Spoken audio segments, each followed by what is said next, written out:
Thank you to everyone for attending tonight's meeting at the San Bernardino Community Foundation's Board of Directors.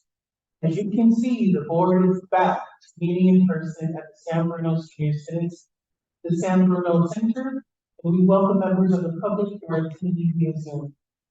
As this is our first meeting in the hybrid format, we appreciate your patience if we have any technical issues.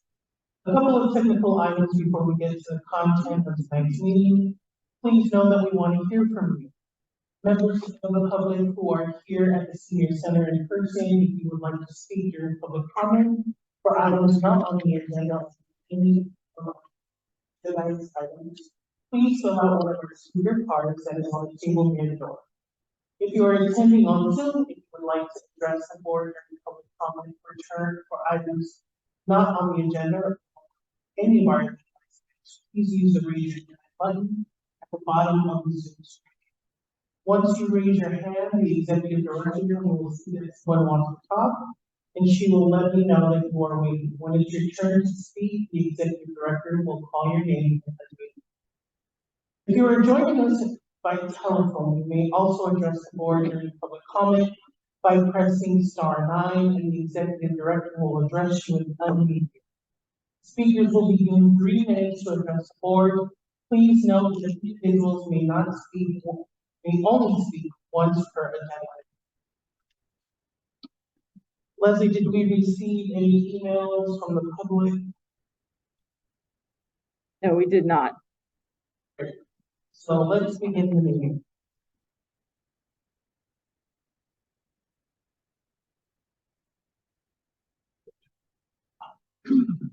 I now call the regular meeting of the San Bruno Community Foundation Board of Directors of March 1st, 2023 to order. It is wonderful to see everyone in person tonight. Unfortunately, board member Supriya Perry is not able to attend in person tonight. She needs to stay home to care for her children because of last-minute changes to her child's arrangements. She has notified us that she will be attending remotely for just cause due to the child care need. Legal counsel Heather Minner has confirmed that board member Perry may do so under New Brown Act meeting provisions, provided a quorum of the board attends. Given that I see 4 board members here in person tonight, board member Perry may attend remotely. Board member Perry, as required by the Brown Act, could you please let us know if there's anyone 18 years of age or older in the room with you, and if so, your relationship? There is no one 18 years or older here with me. Thank you. Please let us know if an adult does join you in the room later in the evening. I will. I'll now turn the time over to Raul for roll. Thank you. I'll start with board member Irving Torres. Present. Board member Supriya Perry. Present, and I don't know if I have to reiterate again, there is no one over 18 in the room with me, and I am appearing under the just cause exception remotely. Thank you. Board member Melissa Moreno. Here. Treasurer Pat Lynn. Here. Secretary Loco is here. Vice President Jim White. Here. President Melissa Tomlinson. Here. Thank you, Secretary Gomez. We're moving to item number 3, public comment. Would any members of the public like to address the board on a topic not on the agenda? For those on Zoom, please indicate so by using the raise your hand button at the bottom of your Zoom screen. We do not appear to have any. Thank you. Item number 4, approval of minutes. January 30th, 2023, special board meeting, and February 1st, 2023, regular board meeting. I'll turn the time over to Secretary Gomez. Thank you. So if you're meeting items tonight for our meeting minutes from our January 30th and our February 1st. Are there any questions?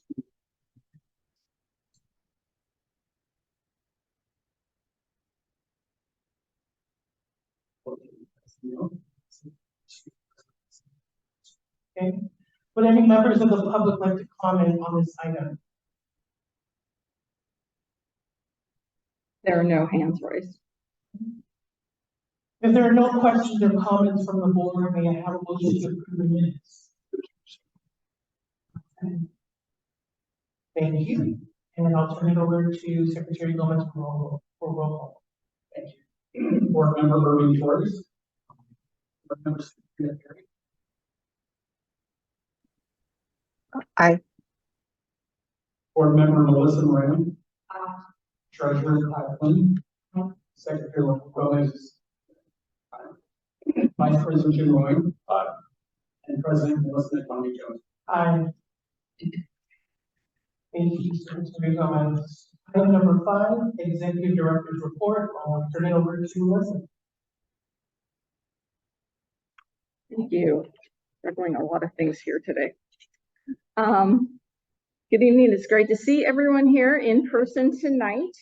This meeting is noteworthy because it's been exactly 3 years. The last time this board met in person was 3 years ago for the March meeting in 2020.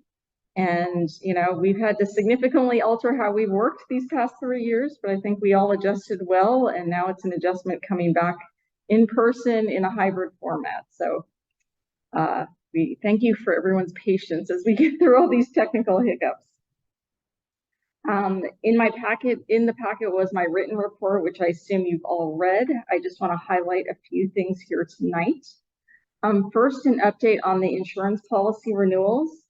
The consent calendar includes a resolution authorizing the executive director to bind a new policy for the foundation's directors and officers liability insurance, as the current policy expires on March 21st, 2023.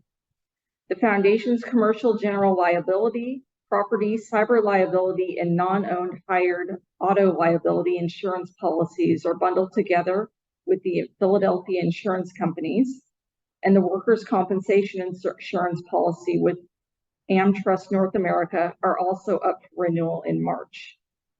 I've been working with our insurance broker, and I'm pleased to let you know that we are binding both policies, our CGL and our workers' comp policies. They're renewals of the current policies. The workers' compensation premium is $1,187, which is a modest $12 increase from last year. And the premium for the CGL package is $1,256, which is also just a slight increase of $29. So luckily those renewals pretty much came in the same as last year.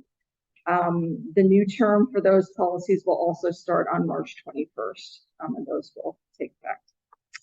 The other thing I just wanted to remind you about is your ethics requirements. Thank you to those of you who have already submitted your Form 700s and conflict of interest annual affirmations. The Form 700s do need to be turned in to the city clerk's office by April 3rd if you have not done that yet. And for those of you who need to do your AB 1234 training this year, please do so at your earliest convenience. That's all I have. Everything else will be covered in the main portion of the meeting today. Thank you, Leslie. Are there any questions from the board? Any questions from the public?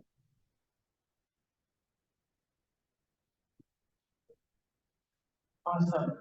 This is a report only and no action is required. So we will move on to item number 6, consent calendar. We have 2 items on the consent calendar today as listed in the agenda. Would any members of the public like to comment on the consent item? I see no hands raised. Unless there are any questions from the board, I call for a motion to adopt the consent calendar. And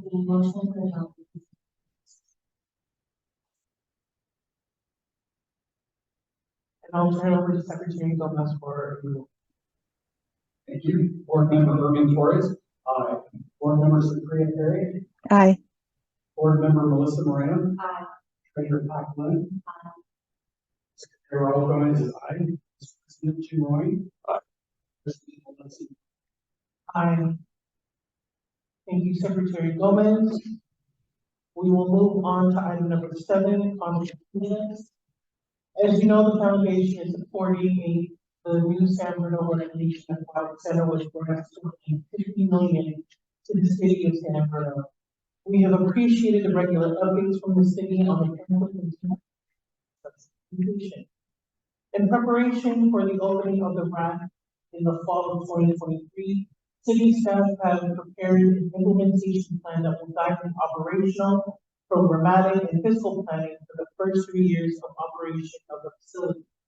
Development of the implementation plan is a requirement of the grant agreement for the construction grant number 8. The implementation plan has already been presented to the San Bruno City Council in December and the San Bruno Parks and Recreation Commission in January. I'd like to welcome Community Services Director Ann Ratola and Deputy Director Damian Sandel, who will give us a report on the implementation. Good evening, board members. It is absolutely a pleasure to be here this evening at this point in this project. I believe that we have technical difficulties. We can't project the presentation, but you have a copy of it. Everyone should have a copy of it. So we're going to go a little old school. Have you page by page? Change the copy anyway, since it's your piece of paper. Hopefully the details are good enough. I think you've been waiting for this longer than a week, or 10 years around the short here, and many of you have been students of this project since the very beginning, since the incident that led to something that happened really terrible and tragic for the community. And so Damian and I are going to walk you through this plan for a significant stakeholders in this project, so we're really very excited to hear your feedback on it. And it's been 3 different iterations of presentation. So tonight we're going to present a plan that we put together that's going to get us to opening the facility just 3 years on. So the agenda scheme, first page, you do want to take a look at the objectives of this plan. We're going to take areas, take a look at how this facility will allow us to expand all of the programs that we provide to the community. We'll talk a little bit about the methodology that we use to implementation plan. We have some budget documents in there for you to review as well. There's a budget, top line expense to revenue projected for the first 3 years of operation of the facility. And I will take a look at each of the program areas. Let's call them revenue steps, because each one of those are modeled a little bit differently. We have a dashboard that we created so we can measure and track progress through the growth of this as a program for the next few years. We're also going to take a look at the fees. We've been very curious about what the fees will be for some of the new programs that we have here, so we know that information for you. We'll talk about the staffing for the facility, and then some of the key target dates, some of them we've already, we've hit the ground running. We're on to implementation as well as the construction, so we're coming out. We'll talk about the team action plan next. So, in addition to because it was required by grant, what did we do the implementation plan? It's actually a really smart tool to have when you launch a new venture in business, and it's really scaled up the business of recreation for the community of San Bruno. So we hope you needed an actionable roadmap to organize a whole organizational resources. It's pretty standard that the recreation department, the recreation division will perform. It serves as the communication role. The plan makes it really crystal clear about what it needs to happen. We've articulated goals and objectives for every team member. So the plan outlines a workflow, and it helps the team members to commit to the short-term and long-term goals. We have so much that needs to be done between now and the opening of the facility and as we go through the first couple of years. And so we're really structured as these focused. And this also gives us responsible resource planning. This really is the part of the implementation plan that we're designing to you this evening. We're going to change all the financial summaries of the staffing, operational materials, supplies, overhead. And it also considers the department to the impact of the departments. As our operation grows, we do have to like. And finally, we wanted to love transparency. This is a facility. And so we reached out to monitor to the council, to the community, to our stakeholders, and to share with you that this amazing asset really is in capable hands. And we're prepared to activate it in a very strategic and very right way. And Amy and I can tell you that we're so excited about this, and we have a real high degree. So the next page has the facility program areas. Most of you have further description side. And just to review for those of you that maybe haven't been out there, on the ground floor of the first floor, we will have our requirements for units, including your. There's a gymnasium split into two sides. I don't know if you remember the feature of the drop down screen that we have. And then we have 3 classrooms on the ground level that can host your event or training programs. We also called out the plaza because that will become a community center. It will be under the hub for activity, and we have programs running related to that. The second floor is where the fitness programs will be kept. It's a 2,700 square foot fitness center with cardio, weights, conditioning equipment. Of course, we have our indoor training, and then the group exercise room. Also on site is where the beautiful community hall, or will be a really wonderful function hall, rental facility. On the next slide, we have the schedule of programs. And really what these charts are showing is how every program that will be delivered by the recreation division is being possible.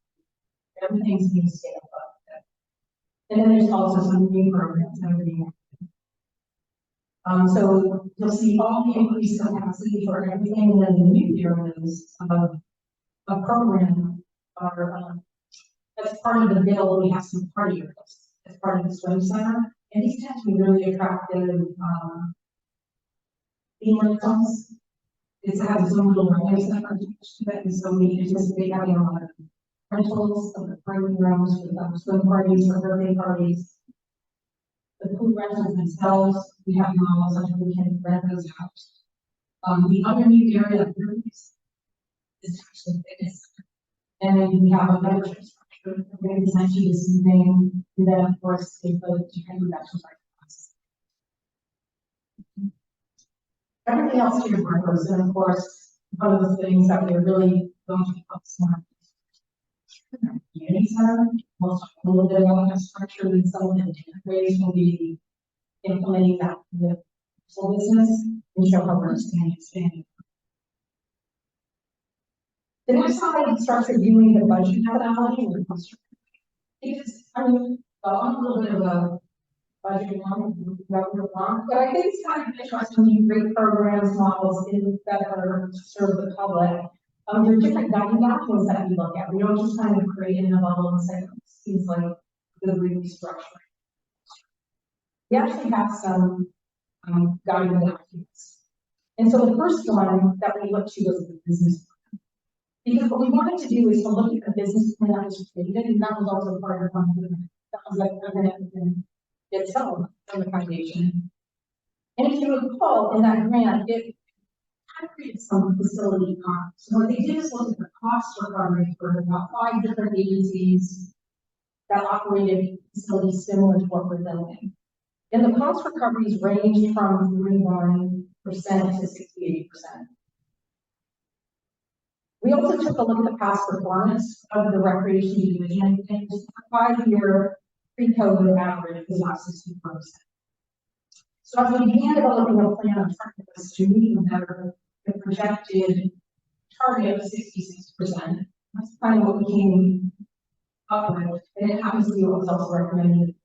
So there was consistency of the methodology that was used by the outside group that did the business plan, and what Dean and I actually came up with as well.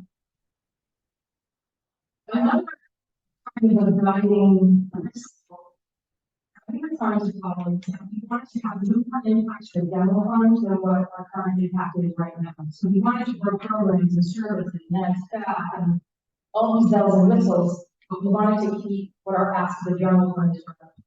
So right now our increase is 1.6 to the general fund. So that was also good. So we also had to see that's on the next page.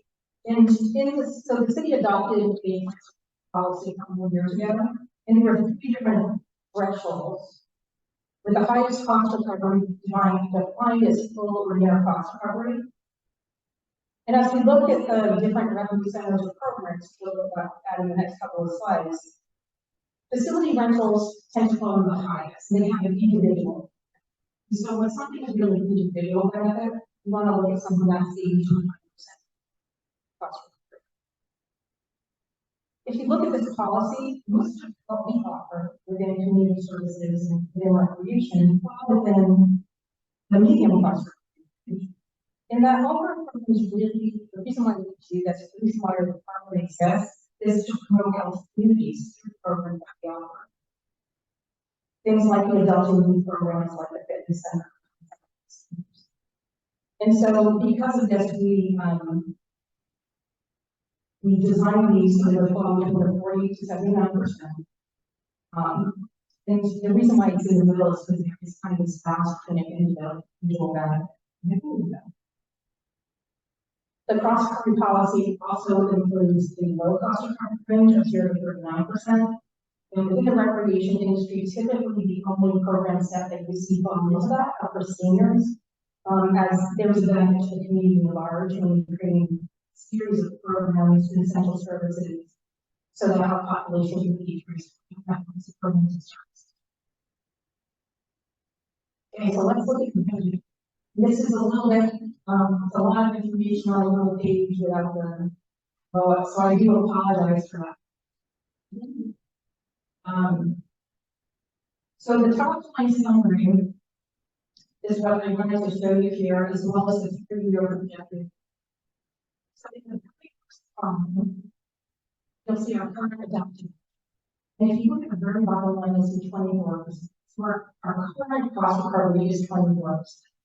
Now, there are a lot of factors to that being so low. Clearly, we have no facilities because we're under construction. We're being pretty clear, but no facilities, no gymnasium. So our revenues have taken a hit. Our cost recovery is 20%. In January, we went to council and we requested a budget augmentation because what we wanted to do is just staff. So we can do a lot of work to get this. So with the increase to have it's like on quarter of the year for different stuff. 22%.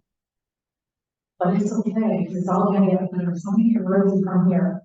Because the next fiscal year, as we're putting together the budget right now, we have about, now mind you, the recreation center is scheduled to open at the end of this calendar year, which is the middle of this. And so we're not going to see a sickness, reach to 66% until we get into a full year. But we're going to bounce back up to 44%. And then on the first year of operation, we really feel it. So I'm going to model the program. We're not going to get into too much of the nuts and bolts. We have a lot of information for you here. We did a lot of modeling with taking a look at the facility, calculating the maximum program. We didn't do 24 hours, it's really reasonable. Extended hours, we wanted to stand up till midnight. So certain program areas would have maximum time span from like 8 a.m. to midnight, other ones less, depending on the amenity. And what we did is we looked and we gave room for growth. And so, for instance, the model that we put together, we only programmed 29% of the capacity of the box, the house. And for the dry recreation side of the facility, we did everything by the pools. It's about 45%. So there's now, you typically never will program with 100% of the available options. But those are really kind of low numbers to start with, and so we have one. So that was a really important thing for us to do, so that we could give you conservative numbers. The last thing I want you to look at is in that bottom line, and I don't know how easy it is to read on the budget that here. If you look at the general fund subsidy, you'll actually see that right now we're at 1.6, and we're projecting it to level off to be out. So we're achieving all of our targets. Okay, so on the next page, we start talking a little bit about the revenue centers. And recreation is a very interesting profession because it's like a bunch of little different businesses all housed in one. We can title of recreation, but they're all a little bit different. Recoveries can be different, sometimes markets. But for this budget, we broke our recreation programs into 7 different revenue centers. And we built the budget so we could create a dashboard to really, to kind of visualize and explain so people can see what the cost to revenue was for each of these businesses. I think there's been curiosity really about what it takes to operate these, who are going to have revenues, which programs are going to perform better than others. So we really wanted to be transparent with this. So for each one of these different blocks, the direct cost as well as staffing, materials, and supplies it takes to run any program. There's an overhead line. So overhead is a percentage of administration. The registration support, custodial support, facility support, like all of those type of overhead items in distributed proportionally. And then revenues for each program based on fees, which are different. So you'll see that the costs are from the year to program delivery. Remember, we wanted to hit 99% to 80% for most of them. Aquatics is a little low. We also have programs at the 29% maximum programs we schedule and it is. And when Dean talks about the things I might ask to live a little bit, pretty important is building an aquatics program slowly and smartly because it is the most interest program that we have. So we want to make sure that we are working with a program once we're familiar with the people familiar with this facility. We have a lot of staff that we need to hire and train. And so the program is a number of the use of the pool is really important to the staff we have. So we want to make sure we have some camps and contract programs absolutely are within that median range. Facility rentals, you'll see are close to 90%. And again, because they're predominantly individual benefits, we want those, they can be as high as 100%, but right now they're close to 90%. And on the next page, we show fitness. Now, fitness is high. That one, arguably, you say is an individual benefit or community benefit. And there's lots of competition out there, so we are okay being kind of at the end of the meeting, low end of the full construct at 83.5%. Our special events actually have really good coverage for community event programs at 29.7%. And then if you look at youth and adult sports, 21% is really low. And so why we like the dashboards is because it pulls out programs so you can start really auditing the performance from that financial level. Because that's usually youth and adult sports in the high end of the median customer range. That's typical industry standard. And so we have some work to do. We work with our team trying to launch programs that would be not getting the participation or returning staff into state contacts that already have like volunteers and whatnot. So we're not having the right cost of revenue. So we modeled this budget so we can carry this methodology looking at programs. So it's going to help us to be able to manage the program better moving forward. To give you a break in talking here, I'm going to turn this over to Damien. He's going to walk you through all of these that many of them. Excellent. Good evening, Commissioners. So, our board members. So, I'm going to go ahead and go through some of the things that we use to model the budgets that Mary just discussed. And so, the first thing we're going to look at is the fitness center and track memberships. And so, first, our fitness center and track will be available to the public Monday through Friday, 6 a.m. to 10 p.m. and then Saturday and Sunday, 8 a.m. to 10 p.m. Monthly membership will include unlimited access during our operating hours, 27 which includes the cardio, the weights, and the conditioning equipment, in addition to unlimited access to the walking track. Members will also have access to the group exercise room and the gymnasium when it's not used for other programs. And then we're recommending a monthly fee of $25 a month for the first person in the household. And just for a comparison, the monthly membership of our whole fitness area at the community center, which is 600 square feet, was $2,400. Sorry, $24 a month. And so if there are two members from the same household or more, any member after the first one will receive a discount of $20 instead of the $2. There will be a daily drop-in fee of $10 for adults and $8 for youth and seniors, with a premium of $2 per admission added on for any non-San Bruno residents. Our plan is to limit memberships in the beginning as we try to understand the usage patterns of the facility. And so we will only be offering memberships to San Bruno residents during the first year of operation. So to turn the page, we did research some local gyms in the area, and we did find that we benchmarked in 7 other facilities, and the average memberships for an annual period range from $208 a year up to $3,800 a year. At $25 a month, the San Bruno Fitness Center would be about $300. In making the comparison, there were many different aspects of fitness centers and gyms when we're trying to compare. It's really hard to do a direct comparison. These fees for other facilities range from the low end of $10 a month at like Planet Fitness, which is comparable to our fitness room, to a high end of more than $250 a month for the Bay Club in Indian City and in Berlin. And so then we move on to our aquatic fees. So right here, we're just kind of focusing on our drop-in programs. We will have some other classes like swim lessons and other recreation features at the pools, but we wanted to focus on the drop-in because programmatic fees change kind of depending on the program, and so they're a little bit more flexible. And so when we look at the drop-in and punch pass fees for lap swim, aquatic fitness and water aerobics, and then rec swim, these programs, there's going to be an adult rate and then also a reduced teen and senior rate. We will offer a discount if people choose a punch pass option, where they can purchase a punch pass for 15 visits for the price of 13.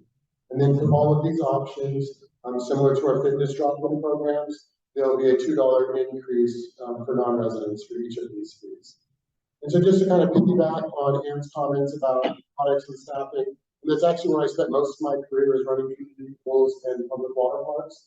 And so it is just such a training heavy operation, especially as we're going to be hiring on 80 new lifeguards. And when we have a pool that's been closed for so many years, most of them will be fresh to us. And so there's a lot of upfront cost to getting everybody to the level that we need them to be. We also have supervision models with the pool areas to make sure that everyone's covered appropriately and stuff like that. So it's a very high introductory cost for staffing to just open the door. But then once you fill those programs up, it does start to level out. You can have some closer to that full cost recovery with certain. So now we'll move on to the gym rental fees. The gymnasium will be a great amenity that we'll be programming as often as we can, but it will also have some space available for rentals for sports organizations or any other rentals that might be.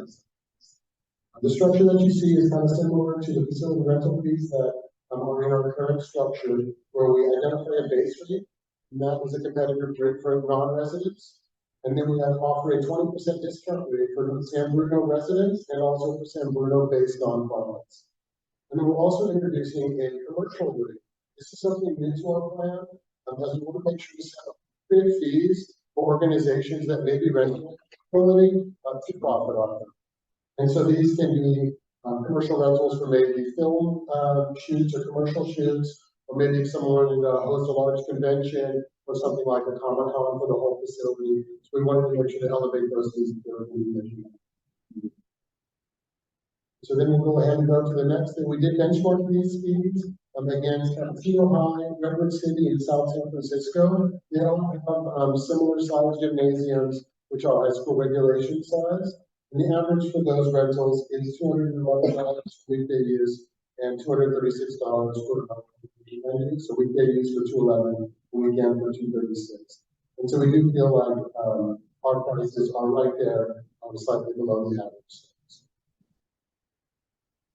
So then we'll move on to the community room rental fees. So we benchmarked some of the newer facilities within the area. When we were doing our research, we did notice there was a significant difference in the fees from the aging facilities versus the brand new facilities. And so since we did realize that we're building a brand new facility, it's going to be special, we wanted to make sure the price is appropriate. And so we benchmarked against the comparable facilities in Middlebury and Burlingame, and we used the same format, base rate for non-residents, offering a 20% discount rate for San Bruno residents and San Bruno based on profits, and then also I'm using that commercially. And so if we go ahead and turn over to the next page, you'll kind of just see our benchmarking. So we were also trying to approach this with a don't create very specific fees for each and every room. We were trying to coordinate them so similar experience for the room so it was easier for the customers. And so you'll see that we do offer competitive rates compared to the others. So we also noticed that you look at a piece of paper and you see a rental fee for a room, but there's a lot of other hidden fees or additional fees that come with using a rental. So we wanted to reach out and create a mock rental for our facility and compare it to some of those other ones that we are using. And then we also included the Bass Event Center as recommended by residents. And so we created a model of an 8-hour rental, which includes a 6-hour party and 2 hours for setup and cleanup, about 160 people with alcohol. It's available but not being sold, having a DJ and a caterer. These are all those trigger points in most processes that generate additional fees.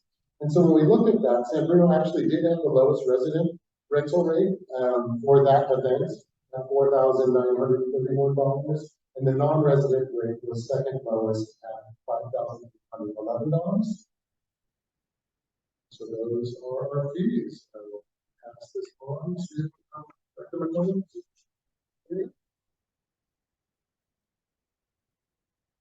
So moving on to SBCF. So currently there's a lot of new dynamic programming. Really good before.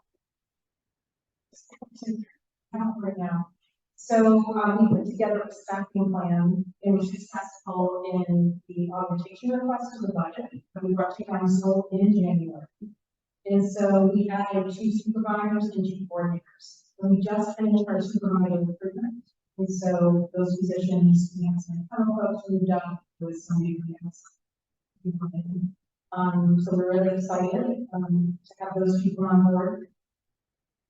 And then our recruitment for our recreation coordinators will be launching now. We have to have an assessment schedule. When we submit the next fiscal year budget, there's a couple of other positions we're adding, more admin assistants that we need. Right now we have an executive assistant, but we don't have really the people that manage and so that position is to be added. And so from where we stand today to when we open, we'll be back on top. It's 4.5 positions, but there are certain percentages that move around. And it's really the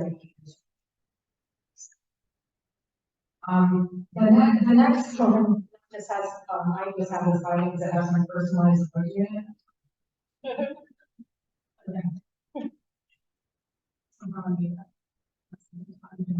Enjoy that. And it really just shows, it was a way to articulate the many people that were into the structure. So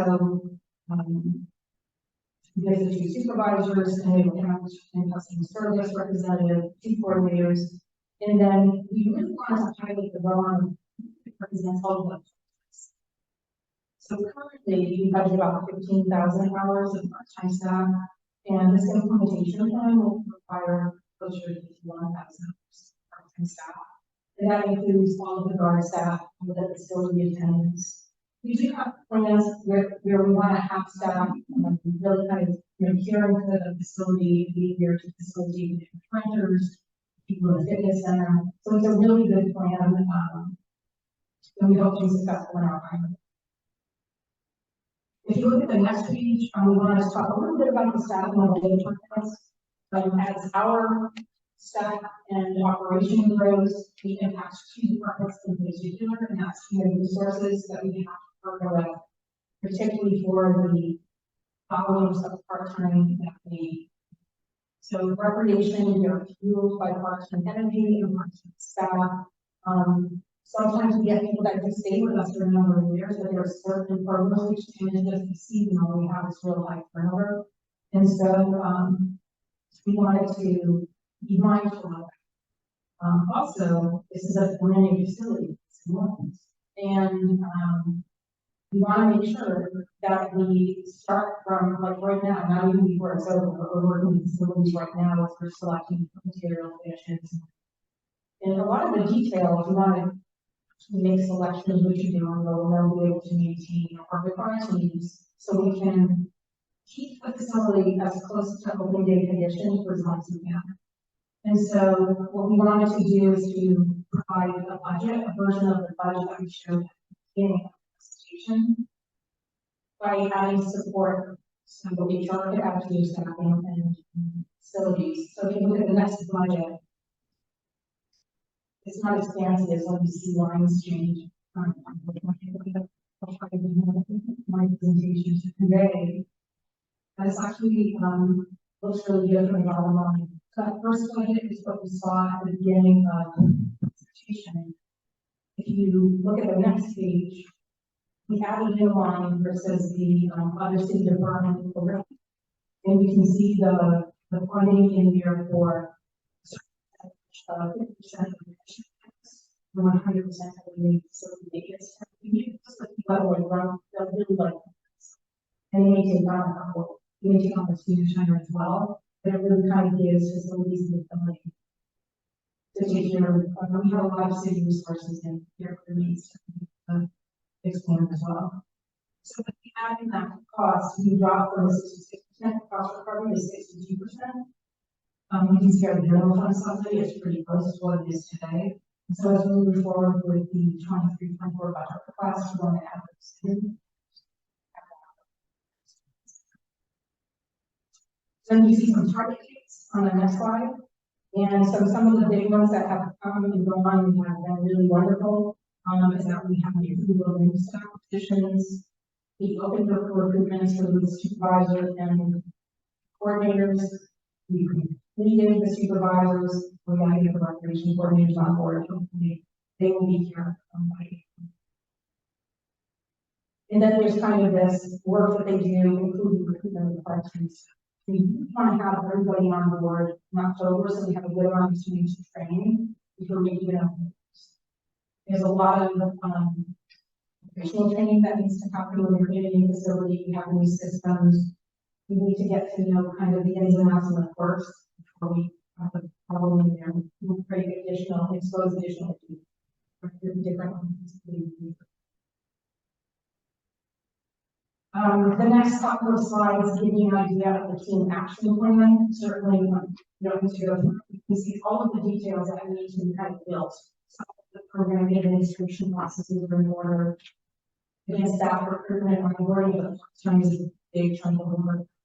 We have a lot of marketing collateral that needs to come. So we have all these strategies that we have to in each one of the program areas, the strategies be a little bit different. So that's a really big effort. And then the actual program development is that's the work that needs that. And then finally, it's kind of a repeat of those targets. And I just really want to report that we feel that we're on target. We're going to be ready by the end of this year. And again, I'm giving some computer support along the way. And it's really, I mean, you've been having fun presenting this to different places. This was a weird curveball. I feel bad that we finished like the most exceptional because we are last quarter. We had it, like, man, I'm really cool to go with it. But please know how much the group for constant steady support has meant to us and a lot of changes. We're happy. Thank you so much, Anthony. Are there any questions?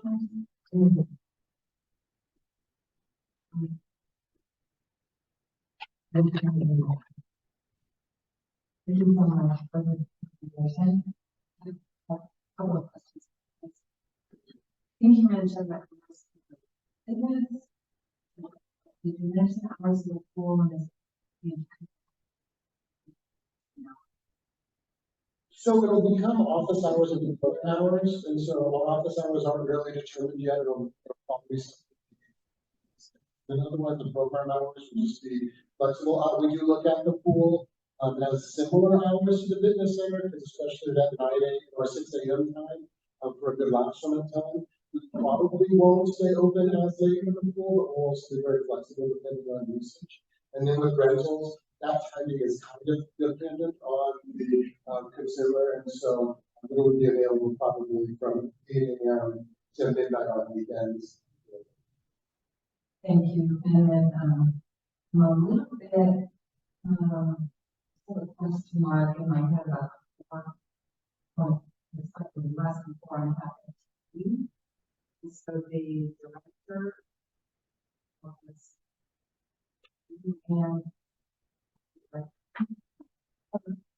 and it seems to me the split positions.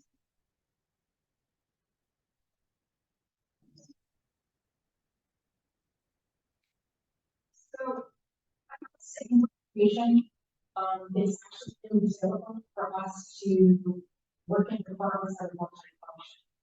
And so, for instance, there are, I mean, I know communities that have like real robust heritage and cultural arts. And so you might so the director have to split between that, aquatics, recreation, seniors. It's very typical. The people really have burning power. And the visionaries for these facilities, it tends to be on the supervisor level. It really does. So the supervisors are the kind of frontline managers who are so customary, important. And then the coordinators, you're like creative in the field, making sure the person operating, making sure that we're getting the right changes as we need. So it's a very typical recreation structure, really neat and neat. Well, not really.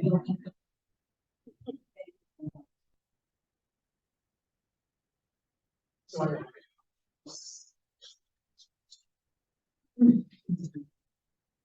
Well, in the winter time of the check.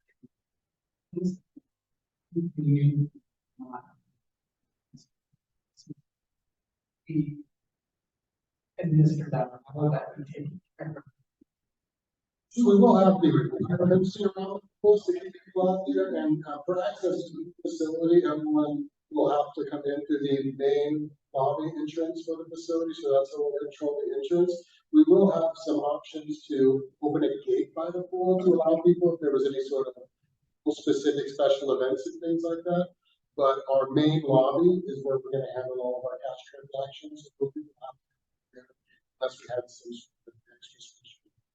So for the programming of the pool, we're looking for the indoor pool to be programmed 50 weeks out of the year. We'll probably take 2 weeks off around Christmas for cleaning and things like that. And then our outdoor pool, we're looking at operating it seasonally, which would be kind of that April through September range, unless we had a significant user group that would be willing to help with some operational costs.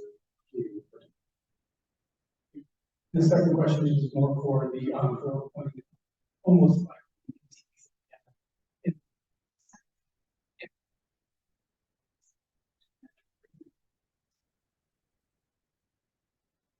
So, if you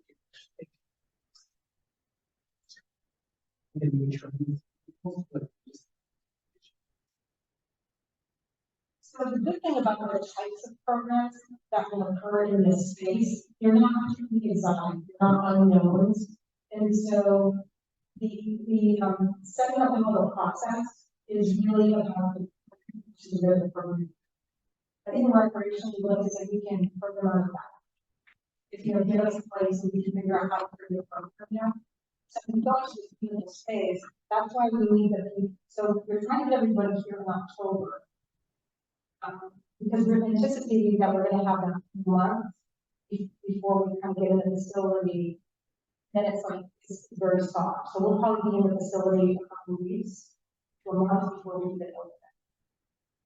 So, you know, we're kind of, it's very fuzzy, we don't know when that's going to be quite yet with construction, we're still within the fall of 2023, but that's, you know. And so, for us to train people, the things that we need to be in the facility for is when we talk about emergency action plans. And a lot of times when you're in a facility, you want to have those drills. I mean, ideally, I've been in places where we do kind of do, you know, quarterly, because there are different types of emergency that can happen. You have a really well-known machine. This is a new facility, we're going to want to do that. But when you have a new team, you know, doing the plans immediately first, it's like we're on the first generation kind of creating it together for this facility. It's kind of okay to do it because you do get a classroom before you do practice. We do that with emergency operations, sit in a POC, and it's not really like a real event, but a real event. You know, that structure helps you. So they're kind of models that we use, and I would say that a real nice asset that we have with somebody with aquatics. The aquatics is very training based.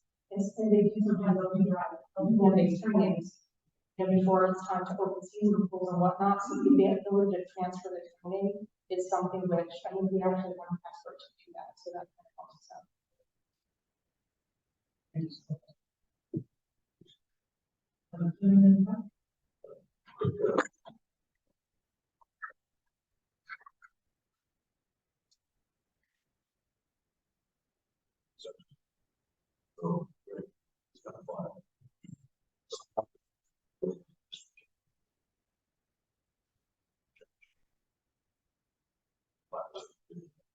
Somebody asked me. I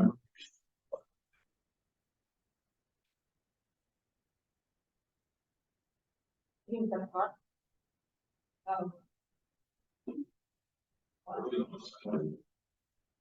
You know, it's really interesting, but here's, I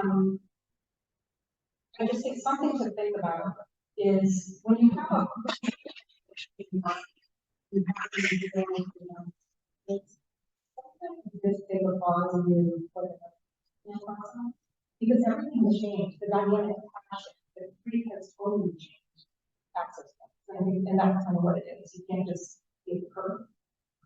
It's much like picture over the new little river that we have. So no, those are things that absolutely we're gonna have to figure out. Now that it's positioning the different sites differently, so they are where the access points are. We really need to see once it's done what the impact is and try to work those. We do. So I mean, sometimes sometimes it could be education for people who maybe for people who are having this little pop-up, you know, things that they don't have to go. So it's going to be a bit of a compromise. Because we're going to have to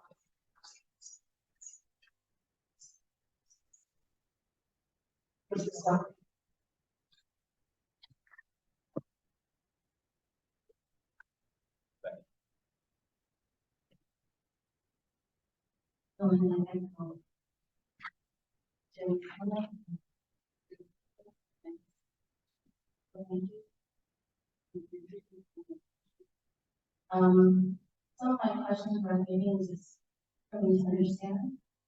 In terms of the slide 20 on the is that something that's related to that's just what as it looks like there's a lot of shift.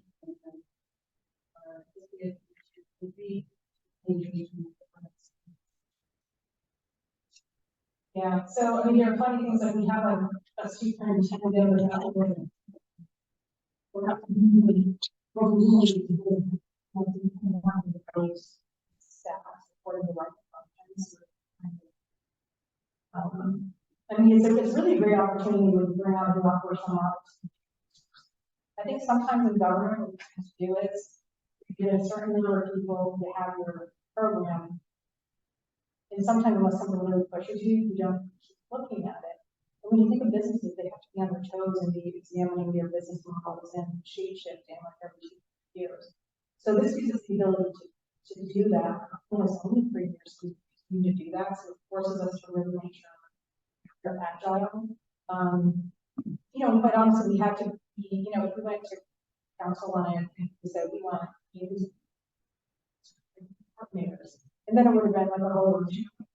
But it's really like, what are we going to do first? We want to make sure we can grow this in a very responsible manner in a way that it's sustainable. And I think that was a really important thing for us. Just another, personally, we have that in common where when you've been in recreation for most of your career, you ride the wave of, we think it's an essential service, but during true economic hardship, it is so nice to have that thing. So it is a first next. So we use this term, like we wanted to make it recession proof, like if we can keep that bottom line and impact to the general fund always 1.4. Like if we can do that, will they maybe not come to us to be the first? Now, I don't know, these are really hard decisions that come to make, but we wanted to try to do something to at least be responsible for the funds that we have and try to, hope that we can better that. Hope that we can better that. And I really,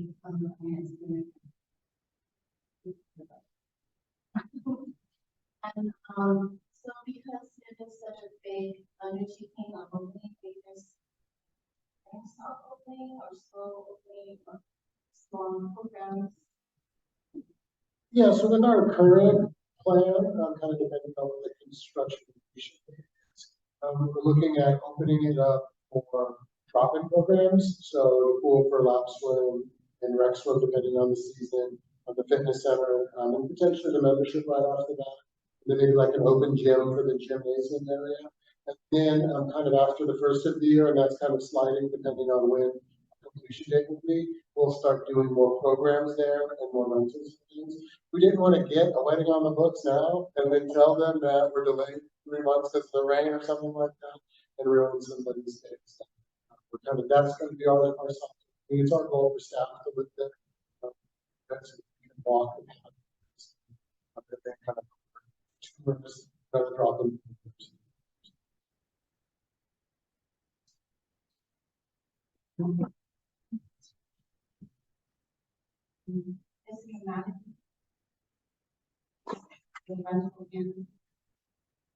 So the markets that are moving more, this was also better than the senior center. And so amenities have to be will be completed. This is what we expect that, and then work on long-term goals and how we can provide scholarships or other financial assistance. I saw that special events are in or housing costs. So when I think special events, I'm thinking It's actually the same. I mean, we use that interchangeably. Yeah, so it can be everything from those that were just offered no fee to other ones where we have fees built in. So, we're trying to be a little bit more mindful about not always going the same, but they're very generous in the community to support us through these efforts. And so we have different targets with different events. And then there are also some events that we can do as staff within our facility that are more revenue generating. So just kind of a combination of different things. So community events and special events, we are.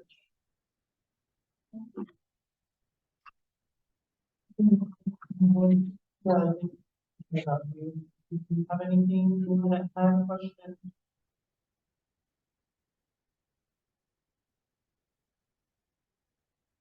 No? Okay. Any questions from the public?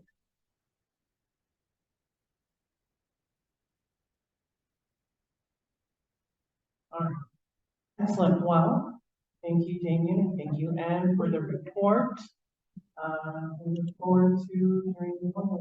Thank you.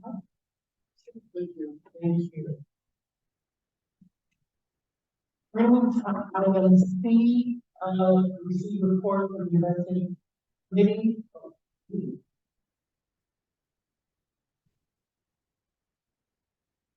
Receive report on other programs, Press for Scholarship, Community Grants Fund, and Community Grants, and Chamber.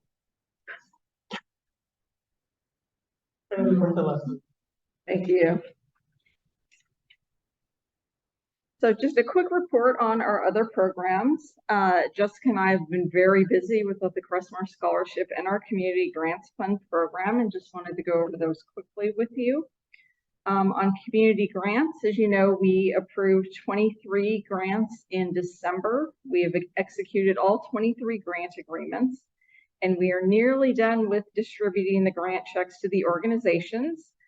Thank you to all of you board members who have been out in the community helping hand deliver those both in person and on Zoom. We know that the grantees really appreciate the personal connection with our board and staff, and we think it's an important part of our outreach in this program. And they've told us that most of their other funders don't do this type of thing, and they really appreciate that we make that effort to meet them in person or on Zoom and learn more about their programs.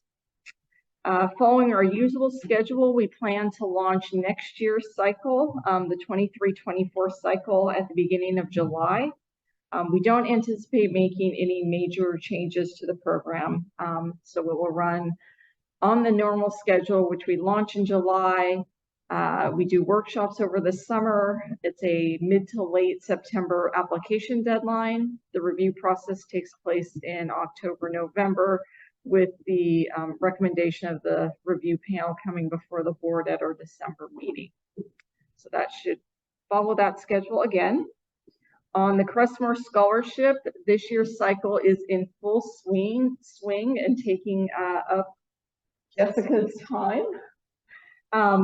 We have less than a week now to the March 7th deadline. A very large number of students have registered in all three categories for the scholarship. There's always quite a bit of attrition as to who actually finishes their application, but we are starting from a high number. They are getting those completed, I think, by the hour now. They're coming in. Jessica held, I think it was 3 in-person workshops and 2 Zoom workshops for applicants. Our selection panel is assembled and ready to go. And the next 2 weeks will be really busy as we get all of the applications in the next week. Then they all need to be sort of processed and vetted to make sure that applicants are actually eligible, that applications are complete and all the pieces are together, and then getting all of the materials ready for the selection panel in mid-March. Most students do, like many adults, wait until the last minute to get their application in, so we won't have a good idea of what the final application numbers will be probably until 5 p.m. on the application deadline. But we'll be able to report those to you next month.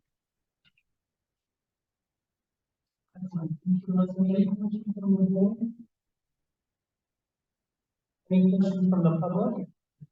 No questions from the public. Now we will move on to item C. Receive report from Investment Committee on its February 15, 2023 regular meeting. I'll turn the time over to Treasurer Lynn, is chair of the committee, and will introduce the report. Thank you. Yes, we had a regular meeting, February 15th, and overall it was just to review where the market is, what the investment advisors this number that came up. One good thing is that our chunk of the movie we already have moved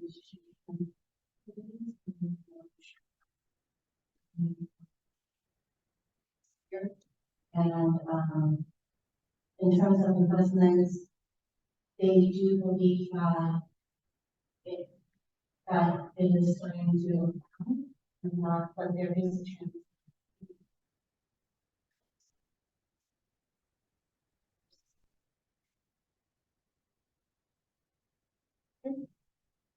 Any questions? Oh. Are there any questions from the board? Any questions from the public? No questions from the public.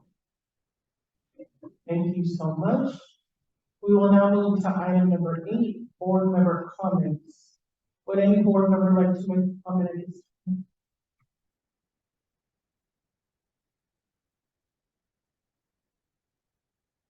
No? Okay. Move to item number 9. This next agenda item will take place in closed session due to a conference with labor negotiations pursuant to Government Code Section 54957.6. This item is to handle any adjustments to the executive director's compensation in conjunction with her recent performance review. The agency designated representative is myself, Board President Melissa and Donna Jones. The unrepresented employee is the executive director. Before we go into closed session, would any members of the public like to address the board on agenda item number 9? I see no hands raised. Excellent. We will now go into closed session and we will adjourn the meeting after the closed session item and will not be returning. Thank you to any individuals for this and will now